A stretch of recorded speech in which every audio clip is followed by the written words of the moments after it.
അബൂഖാനെ മറക്കാൻ പറ്റില്ല നമുക്ക് എന്നല്ല, ഇവിടെ വന്ന ഒരാൾക്ക് പോലും അബൂഖാനെ മറന്നിട്ടുണ്ടാവില്ല അവരാരും. ഈ കൊല്ലം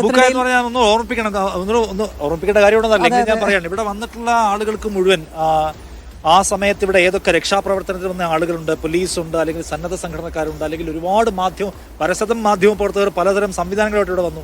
അവർക്ക് എല്ലാവർക്കും എല്ലാവിധത്തിലുള്ള ഒരു ആശ്രയമായിട്ട് ഇവിടെ ഉണ്ടായിരുന്ന ഒരു മനുഷ്യൻ. നമ്മുടെ ഓഫീസ് കൂടെയാണ് കുറെ സമയം നമ്മുടെ ഓഫീസ് പോലെ പ്രവർത്തിച്ചിരുന്ന ഒരു സ്ഥാപനമായിരുന്നു.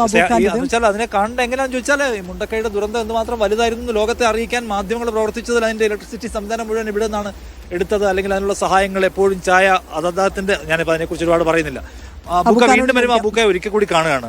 ഒരു വർഷം കഴിയുമ്പോൾ നിങ്ങൾക്ക് എന്തുമാത്രം കാര്യങ്ങൾ മാറ്റം ഉണ്ടായിട്ടുണ്ട്? മാറ്റങ്ങൾ എന്ന് പറയാൻ കാര്യമായിട്ട് ഇവിടെ മാറ്റങ്ങളൊന്നും കാണുന്നില്ല. ഇവിടെയുള്ള ആളുകളെ പറ്റ പോകുക എന്ന് മാത്രമേ ഉണ്ടായിട്ടുള്ളൂ.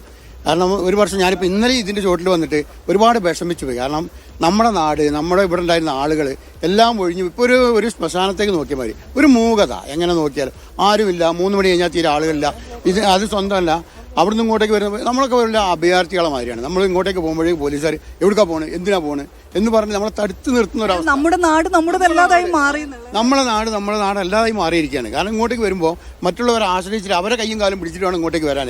അതുമാത്രമല്ല, നമ്മളെ മറ്റുള്ള ഒരുപാട് സംഘടനകൾ, മറ്റുള്ള സന്നദ്ധ പ്രവർത്തകരൊക്കെയാണ് ഇവിടെ നല്ല സേവനങ്ങളും കാര്യങ്ങളും ചെയ്താണ്. അത്തരം ആളുകൾ ഒന്നും ഇങ്ങോട്ടേക്ക് വരട്ടെ എന്ന് ചോദിച്ചാൽ ഒരു ആളെ പോലും ഈ വേലിപ്പാലം വരെ കാണാൻ വിടുന്നില്ല. ഞാൻ പറയുന്നത് എന്താ വെച്ചാൽ, ഇത്രയും ആളുകൾ നമ്മളെ സഹായിച്ച സ്ഥിതിക്ക് അവർ ജസ്റ്റ് ഇതൊന്നും വന്ന് കണ്ടുപോകുന്നതിനെന്താ, അതിന് പോലും അനുവദിക്കാതെ എന്തോ ഒരു ഭീകരാന്തരീക്ഷമായി എനിക്കെന്നെ കാണുമ്പോൾ പേടിയായി. നമ്മുടെ നാട് ഇങ്ങനെ ആയിപ്പോയല്ലോ. ഇപ്പോൾ ഞാൻ പറഞ്ഞില്ല, ഞാനിവിടെ വന്ന് നോക്കുമ്പോൾ നമ്മുടെ നല്ലൊരു പുഴ കാര്യങ്ങൾ എല്ലാം ഈ ഒരു അവസ്ഥയിലെത്തിപ്പോയി. അബൂക്ക, ഞാൻ ചോദിക്കട്ടെ ഒരു കാര്യം. അതിപ്പോൾ ഗവൺമെന്റിന് പലതരത്തിലുള്ള സെക്യൂരിറ്റി സംഗതികളൊക്കെ കാണും. ഇപ്പോൾ അബൂക്ക ഒരു കച്ചവടക്കാരൻ കൂടിയാണല്ലോ, അവിടെ ഞങ്ങൾ വരുമ്പോൾ അന്ന് കച്ചവടമാണ്. ഇപ്പൊ ഒരു വർഷം കഴിയുമ്പോൾ എന്താ കച്ചവടത്തിന്റെ സ്ഥിതി എന്താ? ഇല്ല, കച്ചവടം എന്ന് പറഞ്ഞ പരിപാടിയല്ല, വളരെ മോശം. അതായത് ഒന്നാമത് ഞാനിപ്പോൾ എൻഡിലായിപ്പോയി. ഇതിന് മുമ്പായിരുന്നു എനിക്ക് ഈ മുണ്ടക്കായിൽ ആളുണ്ടായിരുന്നു, അട്ടമലയിൽ ആളുണ്ടായിരുന്നു, സ്കൂൾ റോട്ടിൽ ആളുണ്ടായിരുന്നു. അപ്പോൾ ഒരുപാട് വാഹനങ്ങളുണ്ടായിരുന്നു, ഒരുപാട് ആളുകളുണ്ടായിരുന്നു. ഇപ്പോൾ ഇവിടെയുള്ള ആളുകൾ സകലത് ഒഴിഞ്ഞു പോയപ്പോൾ ഇപ്പം ഞാനൊരു എൻഡിലാണ്.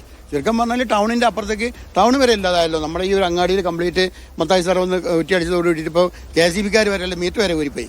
ഇപ്പോൾ കംപ്ലീറ്റ് ഇവിടെ ഇരുടാണ്, ഒന്നുമില്ല. അവസാനത്തെ ആളാണ് നിങ്ങൾ. ഏകദേശം അവസാനത്തെ പറഞ്ഞാൽ എന്റെ അപ്പുറത്തേക്ക് ആരുമില്ല, ഒരു ചായപ്പൊടി തന്നെ ഉള്ളൂ.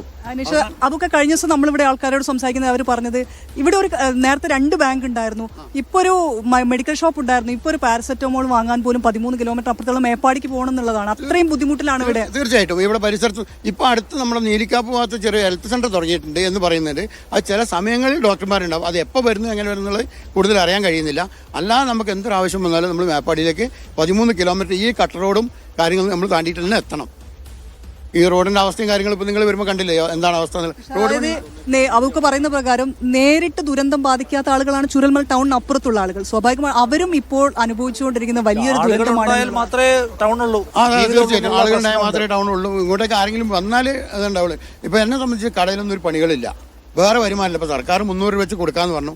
സർക്കാരിൻ്റെ കണക്കിന് ഞാനൊക്കെ മുതലാളിയാണ്. കാരണം എൻ്റെ അടുത്ത് സത്യം പറഞ്ഞാൽ ആ കടയിൽ ആരെങ്കിലും വന്ന് കിട്ടുന്ന എന്തെങ്കിലും തുച്ഛമായ കാശ് കൊണ്ടാണ് ഞാനൊക്കെ എൻ്റെ കുടുംബം കഴിഞ്ഞ് പോകുന്നത്. അല്ലാതെ വേറൊരു വരുമാനമോ കാര്യങ്ങളൊന്നുമില്ല. ഈ ചുരൽമല ടൗൺ ഇങ്ങനെ കിടക്കുകയാണ്, ഇവിടെ മനുഷ്യർ രാവിലെ പകലൊന്നും ഇല്ല. ഇല്ല, പകൽ സമയങ്ങളിലൊന്നും ആരുമില്ല. ആകെ വരുന്നത് അവിടെ പാലത്തിന് അപ്പുറത്ത് അവിടെ ഒരു ബാരിക്കേഡ്. എസ്റ്റേറ്റ് തൊഴിലാളികൾ അവർക്ക് മാത്രം രാവിലെ പാസ് എടുത്ത് പോകാം. അത് എൻ്റെ വീടിൻ്റെ അടുത്താണ്. ചെലവഴിക്കലൊന്നുമില്ല. ഇല്ലില്ല, അവർ റവന്യൂവിൻ്റെ പാസ് കൊടുക്കുന്നത് എൻ്റെ വീടിൻ്റെ അടുത്താണ്. ആ ഓഫീസിൽ വരിക, പാസ് എടുത്ത് പോവുക, അവർ അതേമാതിരി തിരിച്ച് പോവുകയും ചെയ്യാണ്. കുറെ മനുഷ്യന്മാർ വരുന്നതും പോകുന്നത് അവര് വരുന്ന സമയത്താണ് നമ്മൾ. അത്രേ ഉള്ളൂ, നമ്മൾ അവർ വരുന്ന സമയത്ത് മാത്രമേ അവരെ കാണുന്നുള്ളൂ. അതായത് വൈകുന്നേരം തിരിച്ചു പോകുന്നതും. എന്നല്ലാതെ ഇവിടെ ടൗണിലെ ആളുകളോ ഒരു എന്താ പറയാ, വൈകുന്നേരം ഒരു 4 മണി 5 മണി കഴിഞ്ഞാൽ പിന്നെ ഇവിടെ പറ്റ മൂകതയായി. ഇവിടെ ഒരു ആളുകൾ ഇല്ലാത്തൊരവസ്ഥയിൽ പോയി. അങ്ങനെയല്ലായിരുന്നു. ഇത്തവണ മഴ എങ്ങനെ കാര്യമായിട്ട് പെയ്യുന്നുണ്ടോ? ഇല്ല, ഇപ്രാവശ്യം വളരെ കുറവാണ്. ഇപ്രാവശ്യം കഴിഞ്ഞ അതിന്റെ പകുതി പോലും ഇല്ല. ഇവിടെ വളരെ കുറവാണ്.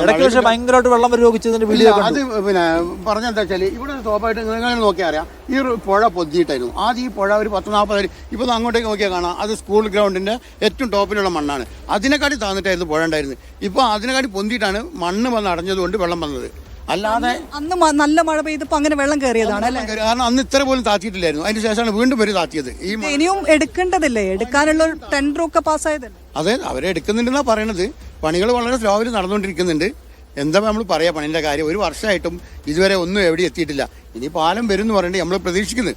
നമ്മുടെ നാടിന് പഴയതുമാതിരി ഉപയോഗിക്കാനുള്ള ആരാണ്? ഈ തോട്ടം തൊഴിലാളികൾ മാത്രമാണ്. അല്ലല്ല, പാലങ്ങൾ വരികയാണെങ്കിൽ ഇവിടെ മാറ്റങ്ങൾ വരും. നമുക്കൊരു പ്രതീക്ഷയുണ്ട്. പണ്ട് ഇവിടെ ഒരു ബോർഡ് വെച്ചിരുന്നു, ഇവിടുന്ന് ഒരു 3 കിലോമീറ്റർ കൂടി അങ്ങോട്ടേക്ക് റോഡ് വരുന്നുണ്ട്. എന്താണ് ആരണപ്പുഴയിലേക്ക് ഒരു ബോർഡൊക്കെ വെച്ചിരുന്നു, ഇവിടെ ടെൻഡർ പാസ്സായിട്ടുണ്ട് പറഞ്ഞിട്ട്.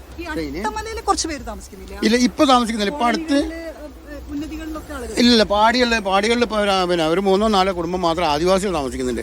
അവർ ആദ്യം അട്ടമല താഴെ കുഴിയിലാണ് ഉണ്ടായിരുന്നത്, അവിടുന്ന് അവരങ്ങോട്ടേക്ക് മാറ്റി താമസിപ്പിച്ചിട്ടുണ്ട് പാടിയിലേക്ക്. പാലമൊക്കെ ടൂറിസം ഒക്കെ ഒന്ന് സാധ്യതയുണ്ടോ? ആ ടൂറിസത്തിന് സാധ്യത കൂടുതൽ കാണുന്നുണ്ട്, കാരണം ഒരുപാട് ആളുകൾ ഇത് കാണാൻ വേണ്ടി വരുന്നുണ്ട്. ഇപ്പൊ ഈ വരുന്ന ആളുകൾ എത്രയോ ദൂരമുള്ള ആളുകളാണ്.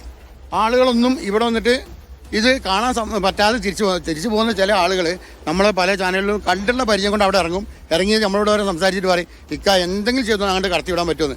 ഞാൻ പറയും ഞാനും സഹായന, കാരണം ഞാൻ പറഞ്ഞ എൻ്റെ അടുത്ത് ഐഡന്റിറ്റി ആധാർ എല്ലാം ഉണ്ട്, പക്ഷേ ഉണ്ടായിട്ട് കാര്യമില്ല, എനിക്ക് പോലും പെർമിഷൻ ഇല്ല. പിന്നെ ഞാൻ എങ്ങനെ നിങ്ങളെ കടത്തി വിടാന്നുള്ള ആ ഒരു അവസ്ഥയിലാണ് അവരെ വന്ന് നമ്മളോട് ദയനീയത പറയുമ്പോൾ ഞങ്ങൾ ഇത്രയും ദൂരത്ത് നിന്ന് ഒരുപാട് സാമ്പത്തികവും കാര്യങ്ങളെല്ലാം കൊടുത്ത ആളുകളാണ്. നമുക്കിത് കണ്ടാൽ മതി, ആ പാലം എന്ന് പറഞ്ഞാൽ അതിന് വരെ അവിടുന്ന് ഇങ്ങോട്ടേക്ക് വിടുന്നില്ല. ഈ ഒരു പാലം കണ്ടു പോയിക്കോട്ടെ എന്നുള്ള അഭിപ്രായക്കാരാണ് ഞാൻ. കാരണം ഇത്രയും ദൂരത്ത് ഒരുപാട് ആളുകൾ സംഘടനകൾ നമുക്ക് സാമ്പത്തികപരമായിട്ടും പിന്നെ നല്ല ഭക്ഷണ കിറ്റുകളും കാര്യങ്ങളും, സത്യം പറഞ്ഞാൽ അവരെ പോലത്തെ ആളുകളുടെ ഭക്ഷണ കിറ്റുകൾ തന്നെയാണ് മാസങ്ങളോളം നമ്മൾ ജീവിച്ചത്. അതുകൊണ്ട് തന്നെയാണ് ഈ കഴിഞ്ഞ പെരുന്നാളിന് വരെ എവിടെയോ പരിചയമില്ലാത്ത ആരോ ഏതായാലും അവർ തന്ന ഭക്ഷണം തന്നെയാണ് നല്ല പെരുന്നാൾ ആഘോഷിച്ചത്. അതൊരു പക്ഷെ അബൂക്ക ആളുകൾ ഇങ്ങനെ കൂടുന്നത് ഒരു വേറെ രീതിയിലേക്ക് മാറുമല്ലോ എന്നുള്ളത് കൊണ്ടൊക്കെ ആയിരിക്കാം ഒരു പക്ഷേ. എന്തായാലും അദ്ദേഹം ചൂണ്ടിക്കാണിക്കുന്ന കാര്യം പ്രധാനമാണ്. ആ ജീവിത മേഖലയെ പുനഃസ്ഥാപിക്കാൻ കഴിഞ്ഞില്ല. അബൂക്ക നേരിട്ട് ദുരന്തം ബാധിക്കാത്തവരാണ്. അദ്ദേഹത്തിന്റെ വീടിന്റെ തൊട്ടടുത്ത് വരെ വന്ന് ഇത് പോയി. ഇവിടെ നിന്നൊരു 300 മീറ്റർ അപ്പുറത്താണ് അദ്ദേഹത്തിന്റെ വീട്. 200 മീറ്റർ ദൂരത്ത് അപ്പുറത്താണ് വീട്.